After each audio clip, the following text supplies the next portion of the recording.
자, 오늘 우리가 함께 나눌 말씀은 사도행전 9장 19절로 31절까지의 말씀입니다. 19절은 하반 구절부터 시작하겠습니다. 31절까지 우리 모두 한 목소리로 함께 봉독합니다. 사울이 다메섹에 있는 제자들과 함께 며칠 있을새 즉시로 각 회당에서 예수가 하나님의 아들이심을 전파하니 듣는 사람이 다 돌라 말하되 이 사람이 예루살렘에서 이 이름을 부르는 사람을 멸하려던 자가 아니냐. 여기 온 것도 그들을 결박하여 대제사장들에게 끌어가고자 함이 아니냐 하더라. 사울은 힘을 더 얻어 예수를 그리스도라 증언하여 다메섹에 사는 유대인들을 당혹하게 하니라. 여러 날이 지남에 유대인들이 사울 죽이기를 공모하더니 그 계교가 사울에게 알려지니라. 그들이 그를 죽이려고 밤낮으로 성문까지 지키거늘 그의 제자들이 밤에 사울을 광주리에 담아 성벽에서 달아내리니라. 사울이 예루살렘에 가서 제자들을 사귀고자 하나 다 두려워하여 그가 제자됨을 믿지 아니하니 바나바가 데리고 사도들에게 가서 그가 길에서 어떻게 주를 보았는지와 주께서 그에게 말씀하신 일과 다메섹에서 그가 어떻게 예수의 이름으로 담대히 말하였는지를 전하니라. 사울이 제자들과 함께 있어 예루살렘에 출입하며 또 주 예수의 이름으로 담대히 말하고 헬라파 유대인들과 함께 말하며 변론하니 그 사람들이 죽이려고 힘쓰거늘 형제들이 알고 가이사라로 데리고 내려가서 다소로 보내니라. 그리하여 온 유대와 갈릴리와 사마리아 교회가 평안하여 든든히 서가고 주를 경외함과 성령의 위로로 진행하여 수가 더 많아지니라. 아멘. 아멘. 오늘은 박해자에서 증인으로라는 제목으로 말씀 은혜를 함께 나누겠습니다. 교회와 성도들에게 가장 가혹하고 가장 광적인 박해자가 있었습니다. 그런데 그 사람이 복음 앞에 고꾸라지고 마침내 가장 위대한 선교사가 되었다. 이 일은 인간적인 생각으로는 다 설명할 수 없는 매우 기이한 일입니다. 이 일은 오롯이 하나님의 주권적 역사라고 밖에는 말할 수 없습니다. 하나님은 어부도 부르시고 학자도 부르십니다. 하나님은 세리도 부르시고 또 죄인도 부르십니다. 우리 눈에 보기에 부를 만한 이유가 있다라고 보여지는 사람도 있지만 도대체 저 사람을 왜 불렀는가 이런 생각이 드는 사람도 있습니다. 배운 것이 많지 않고 성질만 급한 베드로를 주님은 왜 부르셨을까요? 그리고 사람들에게 손가락질 받고 민족의 반역자라고 불림받는 세리 마태와 같은 사람을 하나님은 왜 부르셨을까요? 교회를 잔멸하며 성도들을 죽이는 일에 앞장섰던 이 사울과 같은 사람을 하나님은 왜 부르셨을까요? 이것이 부르심에 대한 우리의 질문일 수 있습니다. 그런데 고린도전서 1장에서는 이렇게 기록합니다. 26절부터 29절 우리 한 목소리를 함께 읽겠습니다. 형제들아 너희를 부르심을 보라. 육체를 따라 지혜로운 자가 많지 아니하며 능한 자가 많지 아니하며 문벌 좋은 자가 많지 아니하도다. 그러나 하나님께서 세상에 미련한 것들을 택하사 지혜 있는 자들을 부끄럽게 하려 하시고 세상에 약한 것들을 택하사 강한 것들을 부끄럽게 하려 하시며 하나님께서 세상에 천한 것들과 멸시받는 것들과 없는 것들을 택하사 있는 것들을 피하려 하시나니 이는 아무 육체도 하나님 앞에서 자랑하지 못하게 하려 하심이라. 아무 육체도 구원뿐만 아니라 부르심에 있어서도 누구도 하나님 앞에 자랑하지 못하게 하려 함이라. 내가 학벌이 높기 때문에 나를 부르셨다. 내가 무엇을 잘하기 때문에 나를 부르셨다. 하등에 하나님 앞에 자랑할 것이 없다는 것입니다.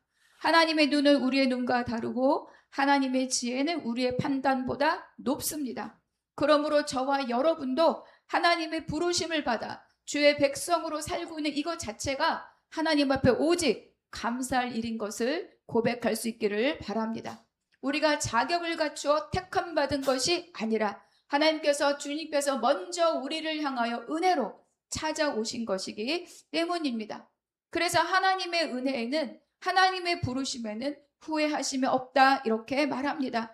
내 자격 때문에 부르신 것이 아니라 선하시고 완전하신 그 하나님으로부터 시작된 부르심이기 때문입니다. 그래서 사울은 다메섹으로 가는 길에서 부활하신 예수님을 직접적으로 만나는 이 사건을 통하여 그가 단 한 번도 생각해 본 적이 없는 그러한 삶으로 그 커브를 틀었습니다. 그래서 오늘 본문은 바로 그 이후의 이야기입니다. 눈에서 비늘 같은 것들이 벗어져서 다시 보게 되었고, 그리고 아나니아를 통하여 세례받고, 그리고 또 어때요? 강건해지고, 그가 음식을 먹고 강건해졌더라. 그 이후 사울은 어떤 사람이 되었는가? 그 사울의 변화는 우리에게 무엇을 말씀해 주는가? 함께 살펴볼 수 있기를 바랍니다. 이제 사울은요, 박해자에서 증인으로 변화되었습니다. 그런데 이 변화의 증언이 뭐냐? 그의 주에 대한 그의 고백과 그리고 그 열심의 방향이 달라진 것으로 그가 박해자에서 증인되었음이 증거됩니다. 우리가 20절과 22절 한번 같이 읽겠습니다. 시작. 즉시로 각 회당에서 예수가 하나님의 아들이심을 전파하니 사울은 힘을 더 얻어 예수를 그리스도라 증언하여 다메섹에 사는 유대인들을 당혹하게 하니라. 예수가 하나님의 아들이심을 전파하고 예수를 그리스도라 증언하였다. 이렇게 기록합니다. 그래서 사울은 눈을 뜨고 기록을 회복하자마자 우리가 잊진 않았지만 어때요? 즉시로입니다. 즉시로 회당에 나가 복음을 전했습니다. 다메섹은 사울의 홈그라운드가 아닙니다. 낯선 곳입니다. 그저 공문을 들고 달려갔을 뿐이에요. 그러나 사울은 머뭇거리지 않고 즉시로 회당을 찾아갔습니다. 그의 적극적인 기질과 그 열심이 여전했습니다. 그러나 그 열심의 방향이 달라진 거죠. 그리고 예전에는 어때요? 믿는 자들을 잡아오게 가두기 위하여 회당을 찾았지만 이제는 그 회당에서 예수가 누구신가 복음을 전하기 위해서 회당을 찾아갔습니다. 그래서 이 고백, 예수는 하나님의 아들이시며 예수는 그리스도다라고 하는 이 고백은 사울의 인생을 송두리째 뒤집어 엎는 고백입니다. 사울에게 지금까지 예수는 누구입니까? 사울에게 지금까지 예수는 불법자일 뿐입니다. 잘못했고 죄인이고 그래서 성전을 모독했고 신성을 모독했고 그래서 십자가에 달려 죽은 불법자이고 죄인일 뿐입니다. 그리고 그는 과거 이미 죽은 사람이기 때문에 하등의 이 사울에게는 관심의 대상이 아니었습니다. 그럼에도 불구하고 그를 따르는 자들이 있다 하니 그것을 막기 위해서 공문을 들고 달려왔을 뿐인 거죠. 그런데 이제 사울이 바로 그 예수가 하나님의 아들이다. 예수가 그리스도다. 바로 하나님께서 약속하신 구원자, 메시아이시다. 이렇게 증언하고 있다는 것입니다. 이 말은 무엇을 말했느냐? 예수의 존재에 대한 과거형이 아니라 예수의 존재의 현재형을 지금 말하고 있는 거예요. 왜? 지금 오고 있는 길에 예수를 만났잖아요. 오고 있는 길에 빛으로 오신 예수를 마주쳤습니다. 죽어서 없어진 자가 아니라 죽어서 나간 죄인이 아니라 지금 살아서 일하시는. 그래서 이것은 이 고백은 예수의 살아계심, 현재성을 지금 우리에게 말씀해 줍니다. 동시에 그가 그리스도다라고 말하는 것은 우리가 지금까지 기다리고 있던 하나님의 약속의 완성자이며 하나님의 약속의 성취자이다. 이러한 증언입니다. 그러니 그것에 비추어 보았을 때 내가 지금까지 잘못했습니다.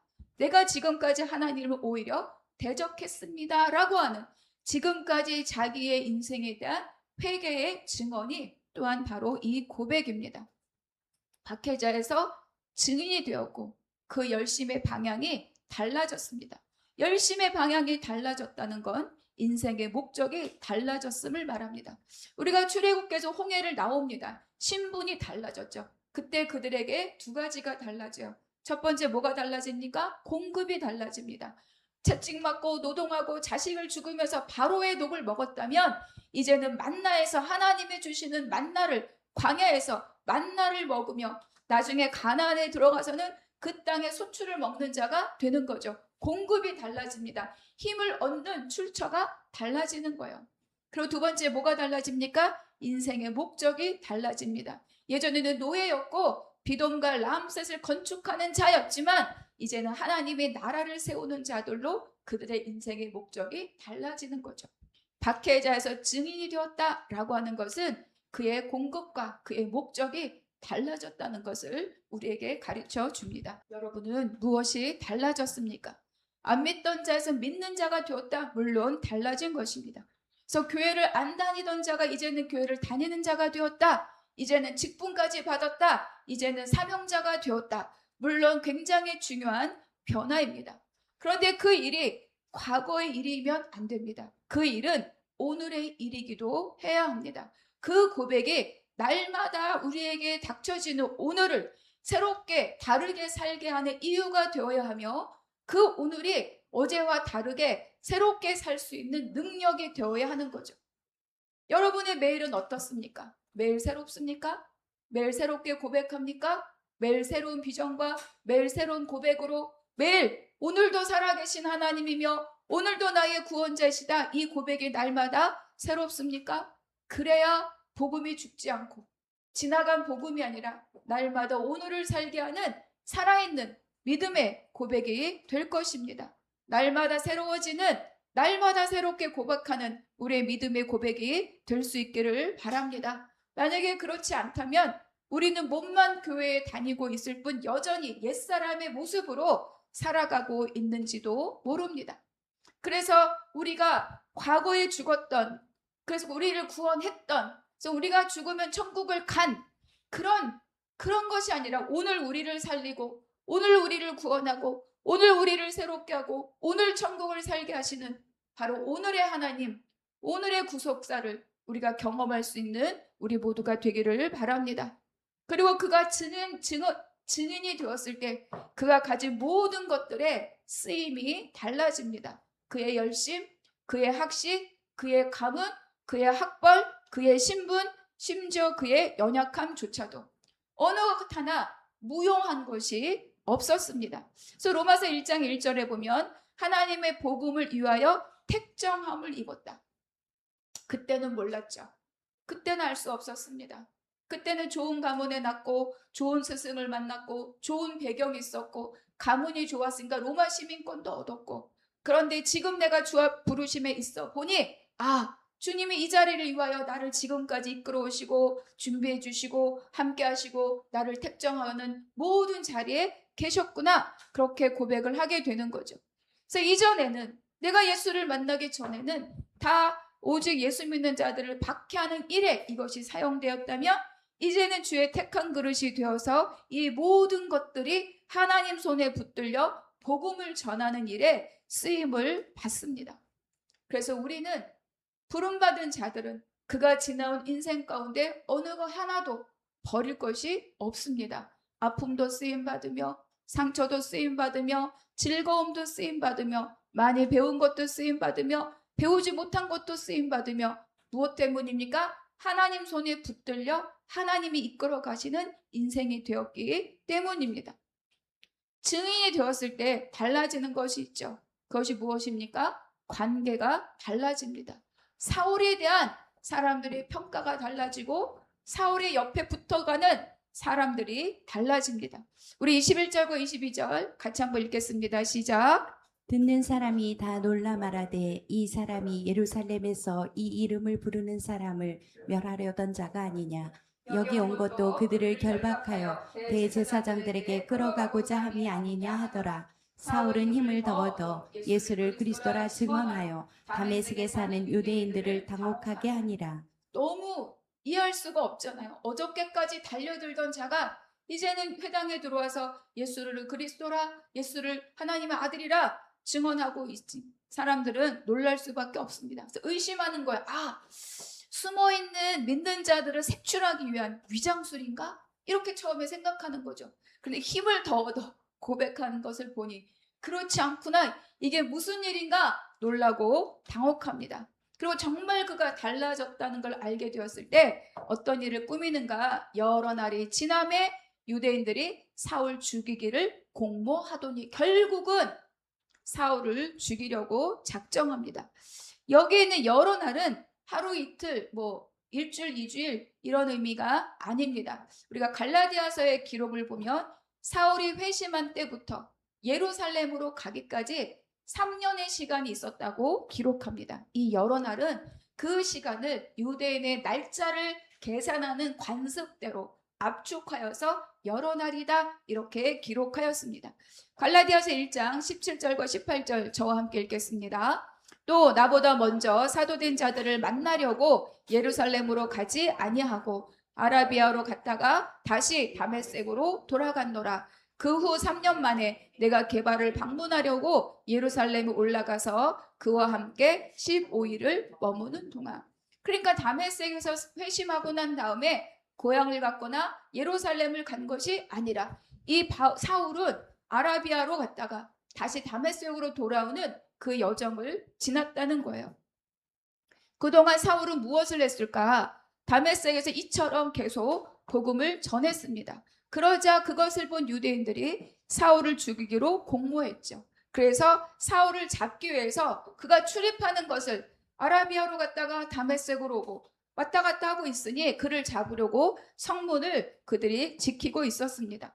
24절과 25절에 보니까 그들이 그를 죽이려고 밤낮으로 성문까지 지키거늘. 25절 함께 읽겠습니다. 시작. 그의 제자들이 밤에 사울을 광주리에 담아 성벽에서 달아 내리니라. 이 일을 고린도후서에서 고스란히 이 사울이 간증합니다.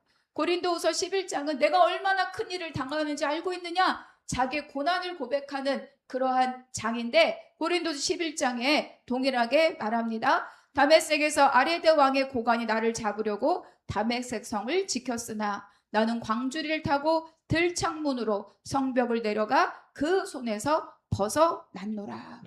사울이요, 다메섹에 들어갈 때는 회당과 종교 지도자의 지지를 받았습니다. 공문을 들고 살기가 등등하여 들어갔죠. 그러나 다메섹을 나오는 그의 모습은 어떻습니까? 붙잡히지 않기 위해서 광주리에 몸을 구겨놓고 몰래 제자들의 손을 타고 성벽을 타고 내려오는 이러한 입장이 되었죠. 그러나 사울은 혼자가 아니었습니다. 사울에게는 3년의 시간 동안 그를 통하여 말씀을 배우고 가르침을 받은 제자들이 있었고 사역에 동참하는 자들이 있었고 그곳에 이미 믿는 무리들이 있었습니다. 증인이 되자 달라졌습니다. 지금까지 그의 버진 것처럼 하던 자들은 원수가 되었고 그가 원수 삼았던 자들은 오히려 사울을 돕고 그의 생명을 지켜주는 진짜 참 가족이 되었습니다. 원수가 뭐죠? 동역자가 되고 그가 동역자라고 믿었던 자들은 사울의 원수가 되었습니다. 증인의 삶은 모든 이들에게 환영받는 삶이 아닙니다. 때로는 이해받지 못하고 때로는 관계가 뒤틀려지며 손해와 위협을 감수할 수밖에 없습니다. 그러나 하나님께서는 이 길을 출발하고 있는 이 사울을 혼자 걷도록 내버려 두지 않으셨습니다. 다메섹을 들어갈 때 아나니아를 붙여주셨고 그리고 그곳에서 도망 나올 때는 다메섹에 있는 제자들을 붙여주셨습니다. 그래서 이어서 우리가 26절도 같이 한번 읽겠습니다. 시작. 사울이 예루살렘에 가서 제자들을 사귀고자 하나 다 두려워하여 그가 제자됨을 믿지 아니하니. 그렇죠. 예루살렘에 갔는데 제자들이 이 사람을 환영할 수가 없죠. 오히려 두려워하고 그리고 믿지 않았다, 의심했다. 너무 당연한 일입니다. 그들은 사울의 핍박으로 인해서 자기 가족과 형제를 잃은 사람들 중에 하나일 수도 있습니다. 본인도 직접 위협을 당한 자일 수도 있는 거죠. 그러니까 사울은 예수님을 만난 순간 그는 변화되었지만 그러나 그 사람을 바라보는 사람의 시선들은 즉각적으로 달라지지 않습니다. 이미 그가 어떤 일을 행하는지 알고 있기 때문에 그가 정말 변화였는지를 그의 변화를 인정하기까지는 시간이 필요한 거죠. 그래서 변화된 사람에게는 시간이 필요합니다. 나 회개했는데 나 잘못했다고 말했는데 왜 나한테 그러느냐라고 말할 수 없어요. 사람에 대한 사람의 인식은요 쉽게 바뀌지 않습니다. 결국은 그는 변화된 삶, 달라진 삶, 성실한 삶, 자기가 고백한 대로 살아가고 있는지 그 삶을 통해서 사람들로부터 인정받는 그 기다림의 시간을 가져야 하는 거죠. 그것 또한 교회는 어떻습니까? 그 사람이 과거에 그랬으니 여전히 그러하다고 말하지 않을 수 있어야 합니다. 뭘 봐야 되나요? 그에게 행하신 하나님의 일을 보아야 하는 거죠. 바로 이 자가 누구냐면 바나바입니다. 우리 27절 함께 읽겠습니다. 시작. 바나바가 데리고 사도들에게 가서 그가 길에서 어떻게 주를 보았는지와 주께서 그에게 말씀하신 일과 다메섹에서 그가 어떻게 예수의 이름으로 담대히 말하였는지를 전하니라. 그렇죠. 바나바 역시도 예루살렘에서 이 사울이 행한 일을 모를 리가 없습니다. 그러나 이 바나바는 그가 행한 일에서 멈추고 있는 것이 아니라 사울에게 행하신 하나님의 일을 보고 있는 거죠. 그래서 기꺼이 사울의 보호자가 되어서 이가 어떻게 하나님의 일을 담대히 전하였는지를 사도들에게 대신 변호하고 증언해 줍니다. 사울은 이 일을 통하여서 무엇을 느꼈을까? 자기가 하나님의 열심을 낸다고 생각하고 막 공문을 들고 다닐 때는 그걸 막 지지했던 사람들 이제는 어때요? 사울을 죽이려고 하잖아요. 근데 자기가 잡아서 죽이려고 했던 자들은 지금 이제 사울을 보호하고 변호하고 공동체 인원으로 형제로 받아줍니다. 그러니까 바울은 훗날 교회를 그리스도의 몸이다 이렇게 가르칩니다. 그리고 그것뿐만 아니라 지체에 대해서 말합니다. 그리고 성도들은 각기 몸의 지체이다. 그리스도께서 머리가 되시고 교회는 그의 몸이 되시고 지체는 그의 팔과 다리, 그 일을 수행하는 자들이라는 거예요. 그래서 눈이 손 보고 필요 없다 말할 수 없고 발이 또 눈 보고 너는 필요 없다 이렇게 말할 수 없다는 거죠. 그래서 바울은 머리가 되신 그리스도의 뿐만 아니라 몸된 교회 그리고 그 지체인 각 성도들에 대해서 깨닫게 되는 거예요. 이 한 번으로 다 깨달아 안 것은 아니지만 그러나 자기가 이러한 것들을 경험하면서 내가 혼자 예수를 믿는 것이 아니구나. 내가 그리스도의 몸 안으로 받아들여졌구나. 내가 그 안에 포함된 자로 그들이 나를 용납하고 받아들여주고 예수만 나를 받아주신 것이 아니라 이 사람들도 나를 한 몸으로 그 몸에 있는 지체로 나를 받아주셨구나. 이런 것들을 깨닫게 됩니다. 우리 주변에도 바나바와 같은 사람들이 필요합니다. 그렇죠? 누군가는 낯선 이들에게 자리를 내어주고 낯선 이를 받아주는 그러한 사람이 필요하고 머뭇거릴 때 기꺼이 그 옆에 함께 서주고 그리고 그가 공동체 안으로 들어올 수 있도록 길을 열어주는 자가 필요한 거죠.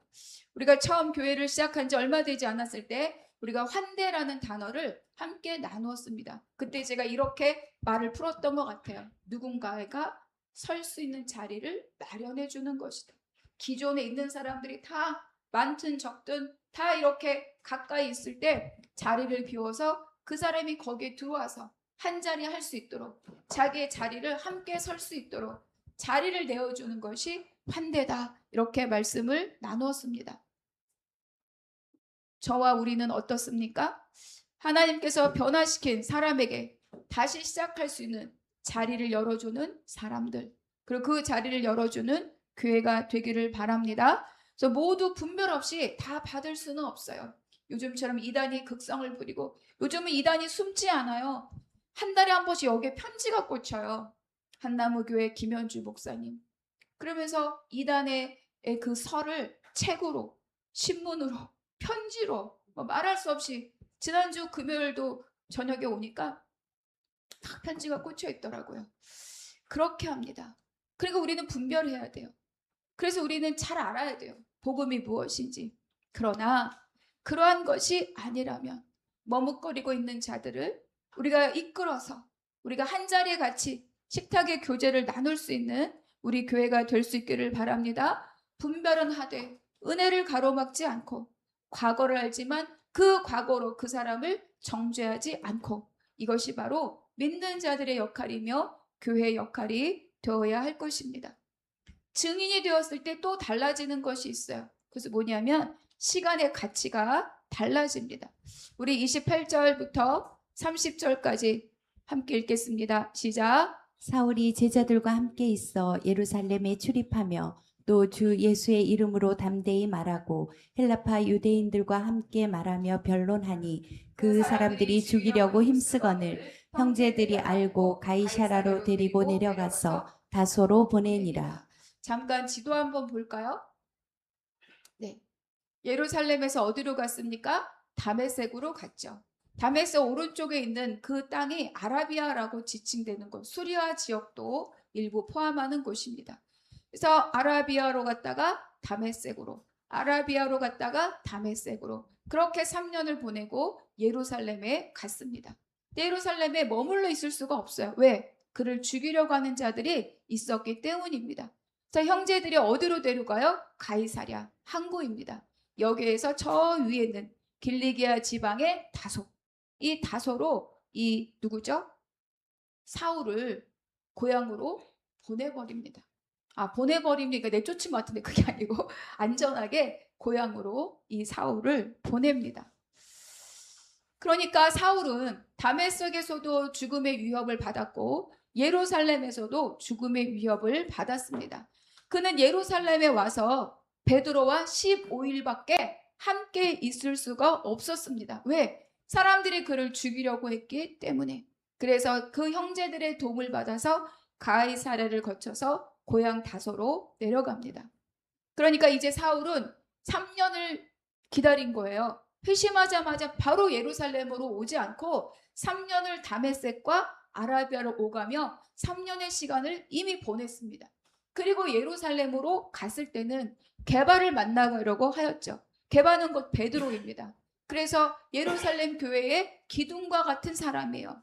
어떤 목적으로 갔다라고 우리는 단정 지을 수 없었지만 그러나 예루살렘으로 가서 그 사도들과 사귀려 하고 그들과 함께 있으려고 했으니 어쩌면 그들과 함께 본격적으로 복음을 전하는 그 일에 나도 참여할 수 있겠다라는 생각으로 갔을지도 모릅니다. 그런 기대가 그에게 있었을 수도 있죠. 그러나 그 길은 예루살렘에 머물도록 하지 않고 가이사랴를 거쳐서 고향 다소로 이 사울의 걸음을 인도합니다. 이것은 우리에게 무엇을 말해주는가? 사울의 기대가 아니라 하나님의 시간표, 사울의 기대와 하나님의 시간표가 달랐다는 것을 우리에게 말씀해 주는 거죠. 사울은 예루살렘으로 갔다, 중심으로 갔다라고 생각할 수 있지만 그러나 하나님께서는 다시 이 사울을 고향 다소 그 변방으로 돌려 보냅니다. 그런데 다소로 내려가는 그 길도 하나님의 부르심 밖에 있는 시간이 아니라는 것입니다. 갈라디아서 1장에 21절부터 24절의 말씀 같이 한번 읽겠습니다. 시작. 그 후에 내가 수리아와 길리기아 지방에 이르렀으나 그리스도 안에 있는 유대의 교회들이 나를 얼굴로는 알지 못하고 다만 우리를 박해하던 자가 전에 말하려던 그 믿음을 지금 전한다 함을 듣고 나로 말미암아 하나님께 영광을 돌리니라. 그렇죠. 그러니까 다소로 내려간 이후에 바로 이 사울은 사도행전이 끌어가는, 성령님이 끌어가는 그 역사의 잠시 외곽으로 빠져 있습니다. 갈라디아서 2장 1절에 보면 내가 14년 후에 이렇게 구절이 시작이 됩니다. 그래서 많은 이들은 다메섹과 아라비아에서 3년, 그리고 이 다소에서 10년, 그리고 이제 나중에 바나바가 찾아와서 함께 예루살렘에 올라갔다. 그래서 이 다소의 시간을 10년으로 말하기도 합니다. 근데 성경에 정확한 시간이 나와 있지 않으니 10년일 수도 있고 7년일 수도 있습니다. 중요한 것은 무엇입니까? 사울이 상당 시간 동안 드러나지 않는 시간을 보내고 있었다는 거예요. 그 시간 동안 사울은 사람들 눈에 잘 띄지 않았습니다. 그러나 그렇다고 해서 아무 일도 없었던 것이 아닙니다. 1장 21절과 22절 있는 것처럼 그는 수리아와 길리기아 지역에서 소문이 나기 시작한 거예요. 전에 멸하려 했던 믿음을 전하고 있다. 그 사울 있잖아. 그 사울 다 잡아서 옥에 가두고 스데반 순교하실 때 막 옆에서 박수치던 그 인간이 변했대. 그 인간이 지금 복음을 전한대 라는 소문이 난 거죠. 사람들이 그의 얼굴은 알지 못했지만 그의 변화가 그 예수 그리스도 복음의 증거가 되었습니다. 박해자가 복음을 전하는 증인이 되었다는 그 소식을 통해서 사람들은 어때요? 사울의 얼굴을 직접 보지 않았어도 그 일을 행하신 하나님께 영광을 돌렸습니다. 그의 변화가 바로 복음의 증거가 되었던 거죠. 그래서 디모데전서 1장에 보면 후에 주를 믿어 영생을 얻는 자들에게 본이 되게 하려 하십니다. 나를 오래 참으심과 나에게 긍휼을 주신 것은 나를 통해 본이 되게 하려 하십니다. 이러한 자도 하나님이 복음으로, 이러한 자도 하나님이 말씀으로, 이러한 자에게도 하나님의 은혜로 찾아오셔서 그 인생이 변화되었다. 하나님이 얼마나 위대한 분이신가. 이 본이 되게 한 것이 누구라고요? 바로 이 사울입니다. 그래서 사울이 로마서나 서신서마다 고백하는 거죠. 내가 복음을 위하여 택정함을 입었다. 내가 이랬기 때문에 택한 것이 아니라 하나님이 택하셨을 때 나의 모든 것들이 주의 손에 붙들려 주의 복음을 전하는 일에 쓰임을 받았다. 그 고백을 하고 있습니다. 지금 저와 여러분에게도 하나님께서 쓰시는 것들이 있죠. 때로는 내가 원하는 방향으로 쓰지 않아서 답답할 때도 있고, 내가 원하는 시간대로 나아가지 않아서 답답할 때도 있지만, 그러나 오늘 사울을 통해서 우리가 알게 되는 것은 무엇입니까? 하나님이 하나님의 계획대로 이 사람을 쓰고 있다는 것입니다. 그래서 사울은 예수님을 주로 고백한 이후에, 박해자에서 증인이 된 이후에 이제는 자기 시간조차 자기 마음대로 사용할 수 없었습니다. 다메섹에서 복음을 전하다가 아라비아에 있다가 다시 다메섹으로 갑니다. 예루살렘에 갔지만 15일 만에 떠나야 했고, 그리고 다시 다소로 내려가서 오랫동안 그 자리에 머물러 있어야 합니다. 사울의 시간표대로 움직여진 것이 아니라 하나님이 이끌어 가시는 시간표입니다. 그 전까지 사울은 어때요? 계획하고 마음 먹고 직접 찾아가 공문을 달라 하고 그리고 다메섹으로 달려갔던 사람이에요. 근데 지금은 어떻습니까? 어느 것 하나도 자기 의지대로 움직여지지가 않습니다. 그래서 하나님의 시간표에서는, 그러나 이 시간조차도 없어진 시간이 아니라 하나님의 쓰시는 시간이 되었다는 거죠. 그러니까 하나님께서는 이 사울이 사람들 앞에서 즉시로 복음을 전하는 그 시간도 쓰시지만, 그러나 고향으로 돌아가서 이름 없는 사람으로 지내는 그 시간조차도 사울을 통해서, 그리고 사울의 앞으로의 사역을 통해서, 사울 개인이 아니라 복음을 위하여 이 시간을 준비하시고 사용한다는 거예요. 어느 분이 저한테 이런 말씀하셨어요. 많은 시간을 사는 게 중요하지 않다. 하나님이 기억하신 시간은 하나님과 함께 있는 시간만 기억한다. 하나님이 원하는 카이로스 때 그 일을 했느냐, 많은 것을 기억하는 것이 아니라는 것. 누가복음에도 예수님이 마리아와 마르다에게 말씀하십니다. 마르다가 보기에는 이 바쁜데 턱받치고 앉아있는 마리아가 너무 꼴보기 싫은 거죠. 그래서 여러분 성경을 보시면 알겠지만 마르다가 마리아를 야단치지 않아요. 누구를 찾아갑니까? 예수님께 가서 화를 냅니다. 이 동생을 왜 그냥 놔두시는 거예요? 이 바쁜데, 이렇게 말하는 거예요. 주님의 말씀, 마르다야 마리아는 좋은 편을 택하였으니 빼앗기지 아니하리라. 그런데 그것이 지금 막 남들 막 이렇게 하고 있는데 이러고 있는 게 당연하다, 이거를 말하는 게 아니에요. 도울 건 도와야죠. 그러나 그 중심에 무엇을 두고 있었는가, 그거를 지금 주님이 말씀하고 계신 거죠. 마르다야 네가 많은 것을 생각하나 한 가지만 취하라. 마리아는 좋은 것을 택하였으니 빼앗기지 아니하리라. 그러니까 그 시간을 하나님이 보신다는 거죠. 그러니까 그가 회당에 즉시로 가서 복음을 전한 시간뿐만 아니라 그가 변화했다는 소식 자체만으로도 하나님께 영광을 돌리는 본이 되었음도 하나님의 함께 기억하는 시간이라고 오늘 우리에게 말씀해 주고 있습니다. 저와 여러분에게도 그런 시간이 있죠. 열심히 시작했지만 문이 열려지지 않는 것 같고, 앞으로 나아가는 줄 알았는데 다시 제자리로 돌아와 도돌이표 하는 것 같고, 정말로 그렇게 느껴질 때가 있습니다. 그러나 오늘 우리에게도 다시 한번 말씀해 주십니다. 그것이 아니다. 그 시간표, 그 일, 내가 지금 움직이고 있다. 이렇게 말씀해 주는 거죠. 사람들에게 알려지지 않고 아무 열매도 없는 것 같지만, 그러나 일하는 시간이 있다는 거예요. 일하고 계시고 그 일에 참여하고 있다는 거죠. 그 일에 참여하고 있으면 그 일이 하나님이 기억하시는 바로 그 시간입니다. 그렇기 때문에 하나님께 붙들림 받은 사람에게는 의미가 없는 시간, 버려둔 시간이 없습니다. 사람들 눈에는 뜨일 수도 있고 뜨이지 않을 수도 있으나 그러나 하나님의 눈에는 벗어나는 일이 없다는 거예요. 물러나는 시간도 기다리는 시간도 배우는 시간도 다 어때요? 하나님이 사용하신 시간입니다. 다소로 내려갔습니다. 빈들과 같은 자리였을 수도 있어요. 그러나 그 시간 어때요? 사울이 지나가야 할 시간입니다. 하나님이 그 일을 무용하게 버려두지 않았죠.